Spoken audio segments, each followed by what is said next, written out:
अब आप ये देखिए कि भारत और पाकिस्तान में क्या अंतर है।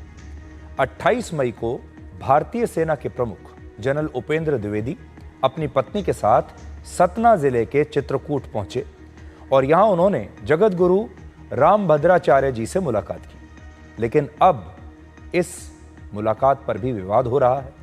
हमारे देश के कुछ नेता, कुछ पत्रकार, कुछ लोग इस पर आपत्ति जता रहे हैं और कह रहे हैं कि जनरल उपेंद्र द्विवेदी धर्मनिरपेक्ष भारत के सेना प्रमुख हैं और वो अपनी यूनिफॉर्म में एक विशेष धर्म के जगत गुरु से, धर्म गुरु से कैसे मिल सकते हैं। सोचिए, एक तरफ पाकिस्तान है जहां के प्रधानमंत्री और सेना के आर्मी चीफ ये कहते हैं कि वो नमाज पढ़कर भारत पर हमला करने वाले थे। पहले नमाज पढ़ेंगे और फिर भारत पर हमला करेंगे, ऐसा वो कहते हैं। उस पर कोई विवाद नहीं हो रहा, कोई उसके बारे में बात नहीं कर रहा। लेकिन हमारे देश में हमारे army chief general Upendra Dwivedi ने जगत गुरु रामभद्राचार्य जी से अगर आशीर्वाद ले लिया तो इस पर एक नया विवाद खड़ा हो रहा है और उनकी आलोचना की जा रही है। यहां पर 3 बातें आपको जरूर हम बताना चाहेंगे। पहली बात, सेना प्रमुख और दूसरे सैन्य अधिकारियों को आधिकारिक कार्यक्रमों के अलावा निजी कार्यक्रमों में भी सेना की वर्दी पहनकर जाने की इजाजत होती है। दूसरा, ऐसा पहली बार नहीं है जब कोई सेना प्रमुख सेना की वर्दी में किसी निजी कार्यक्रम में शामिल हुआ। इससे पहले भारत के पहले सीडीएस स्वर्गीय जनरल बिपिन रावत आर्मी की यूनिफॉर्म में बद्रीनाथ गए थे और इसी महीने सेना के कुछ अधिकारी उत्तराखंड के गुरुद्वारा हेमकुंड साहिब भी गए थे और वहां उन्हें सेना की वर्दी में ही धार्मिक चिन्ह सौंपे गए थे। और तीसरा, भारतीय सेना में होने का मतलब यह है कि आपको अपने धर्म पर, यह मतलब बिल्कुल नहीं है कि आपको अपने धर्म पर शर्मिंदा होना पड़े या अपने धर्म को बिल्कुल निजी रखना पड़े। हर रेजिमेंट के अपने धार्मिक स्थल होते हैं।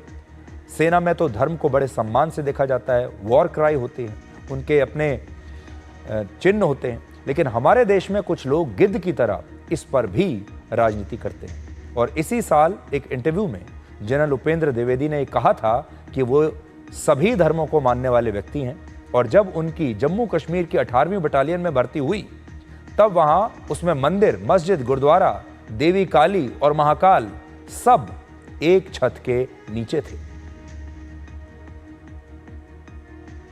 See, if army chief is religious, I am very religious. What is my religion? I am multi-religious. I have got commissioned into 18th Battalion, the Jammu and Kashmir Rifles, where you have masjid, gurdwara, Durga Mata and Mahakal, all under one roof. All under one roof.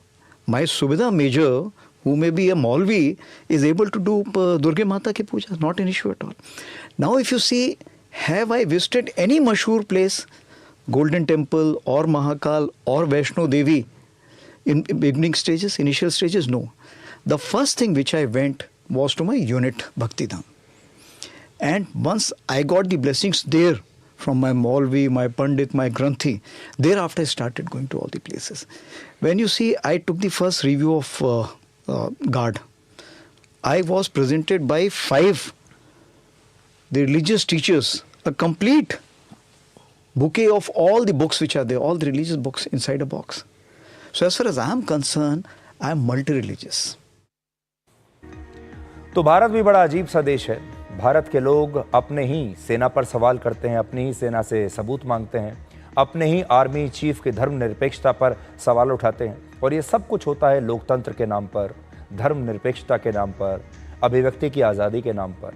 लेकिन अगर आप पश्चिमी देशों के बारे में देखेंगे, पश्चिमी देशों में भी आप देखिए बड़े बड़े राष्ट्राध्यक्ष पोप के पास कैसे जाते हैं। जब वो शपथ लेते हैं राष्ट्रपति पद की तो बाइबल पर हाथ रखकर शपथ लेते हैं। वहाँ अगर आप देखेंगे, चाहे वो देश अपने आप को अभिव्यक्ति की आज़ादी का कितना भी बड़ा चैंपियन कहें, धर्मनिरपेक्षता का कितना भी बड़ा चैंपियन कहें, लेकिन वो अपने धर्म को लेकर कभी भी बैकफुट पर नहीं होते, कभी भी डिफेंसिव नहीं होते। लेकिन भारत में धर्मनिरपेक्षता की न जाने कौन सी परिभाषा कुछ लोगों को पढ़ाई गई है कि वो हमेशा अपने आप को लेकर आश्वस्त नहीं रहते, अपने धर्म को लेकर आश्वस्त नहीं रहते और बार बार अपने ऊपर ही सवाल उठाते रहते।